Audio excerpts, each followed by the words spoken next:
For the first time in history, people and machinery are working together, realizing a dream.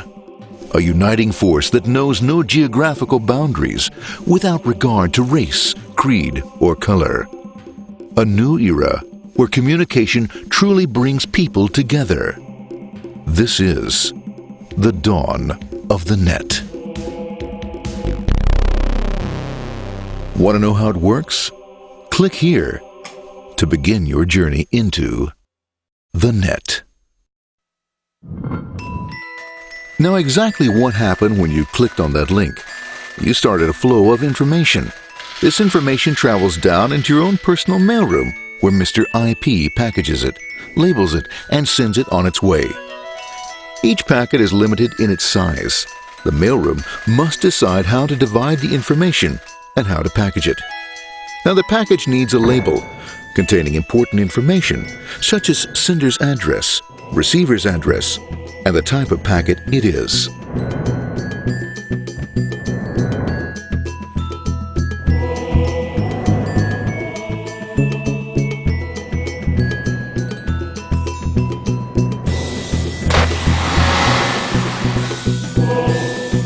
Because this particular packet is going out onto the internet, it also gets an address for the proxy server, which has a special function, as we'll see later. The packet is now launched onto your local area network, or LAN. This network is used to connect all the local computers, routers, printers, etc. for information exchange within the physical walls of the building. The LAN is a pretty uncontrolled place, and unfortunately, accidents can happen.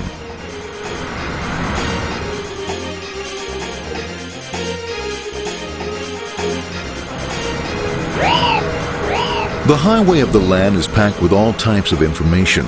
These are IP packets, Novell packets, Apple Talk packets. They're going against traffic, as usual. The local router reads the address and, if necessary, lifts the packet onto another network. The router, a symbol of control in a seemingly disorganized world. Whoops, sorry about that. Let's go with this one here, this one here.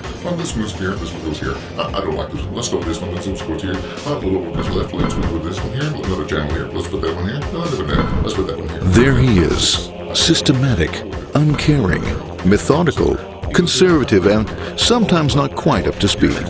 Sorry. But at least he is exact, for the most part. That's the one was there. That was there. That one was there. And this one was there. Another one that was there. That was there. He's fine. He's still there. He was there. Let's put that one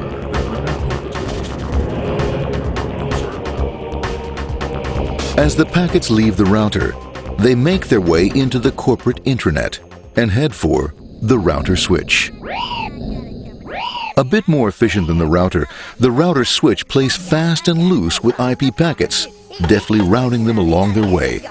A digital pinball wizard, if you will. Here we go. Here comes another one. And it's another. Watch this, Mom. Here goes. Whoop, we're on the back. Hey, in there, in there, in there. Over the left, over the right, over the left, over the right. You got it. Here it comes. Right on. He shoots. He scores. It's going. Hey, Wayne. Hey, watch out. Here comes another one. Oh, here we go. And it's gone. As packets arrive at their destination, they're picked up by the network interface, ready to be sent to the next level. In this case, the proxy.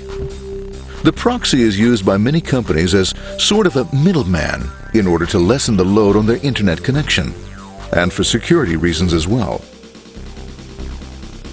As you can see, the packets are all of various sizes, depending upon their content.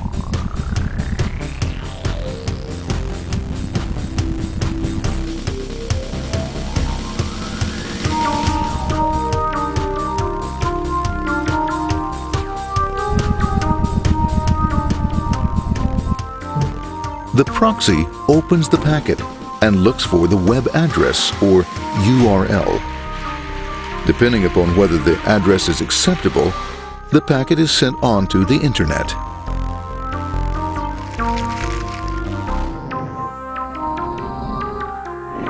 There are, however, some addresses which do not meet with the approval of the proxy, that is to say, corporate or management guidelines. these are summarily dealt with. We'll have none of that. For those who make it, it's on the road again.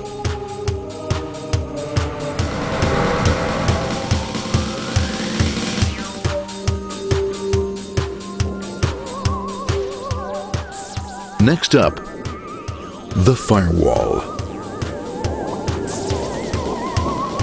The corporate firewall serves two purposes.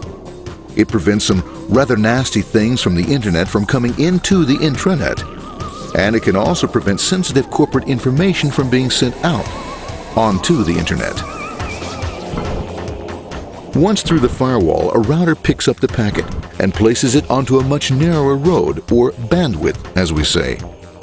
Obviously, the road is not broad enough to take them all. Now you might wonder what happens to all those packets which don't make it along the way. Well, when Mr. IP doesn't receive an acknowledgement that a packet has been received in due time, he simply sends a replacement packet. We are now ready to enter the world of the Internet. A spider web of interconnected networks which span our entire globe. Here, routers and switches establish links between networks.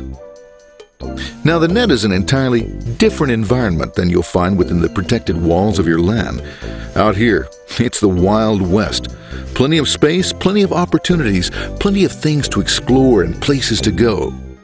Thanks to very little control and regulation, new ideas find fertile soil to push the envelope of their possibilities. But because of this freedom, certain dangers also lurk. You'll never know when you'll meet the dreaded ping of death. A special version of a normal request ping, which some idiot thought up to mess up unsuspecting hosts. The paths our packets take may be via satellite, telephone lines, wireless, or even transoceanic cable. They don't always take the fastest or shortest routes possible, but they will get there. Eventually. Maybe that's why it's sometimes called the worldwide wait. But when everything is working smoothly, you can circumvent the globe 5 times over at the drop of a hat. Literally.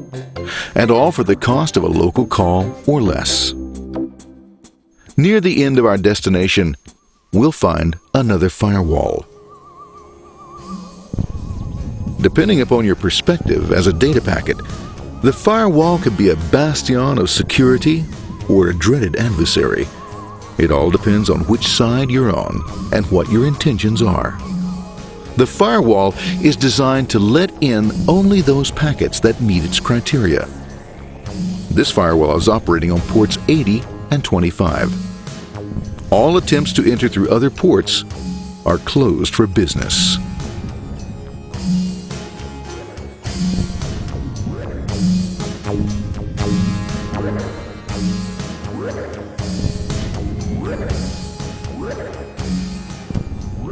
Port 25 is used for mail packets, while Port 80 is the entrance for packets from the Internet to the web server. Inside the firewall, packets are screened more thoroughly. Some packets make it easily through customs, while others look just a bit dubious.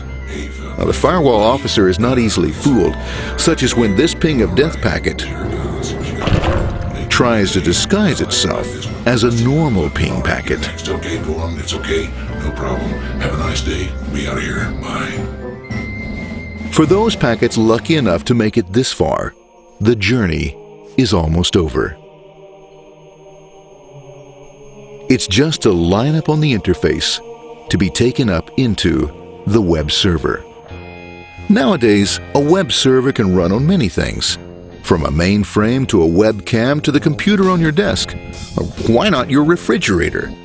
With a proper setup, you can find out if you have the makings for chicken cacciatore or if you have to go shopping. Remember, this is the dawn of the net. Almost anything's possible. One by one, the packets are received, opened, and unpacked. The information they contain, that is, your request for information, is sent on to the web server application.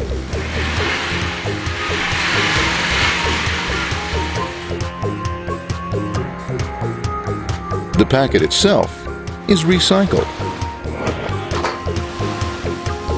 ready to be used again, and filled with your requested information.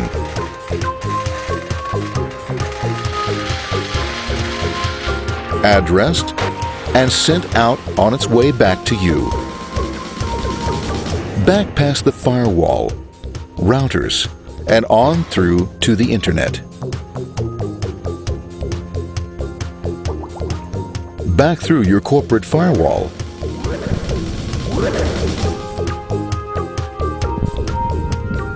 And onto your interface. Ready to supply your web browser with the information you requested.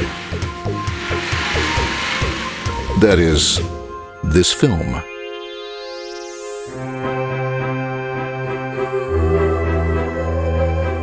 Pleased with their efforts and trusting in a better world, our trusty data packets ride off blissfully into the sunset of another day, knowing fully they have served their masters well. Now, isn't that a happy ending?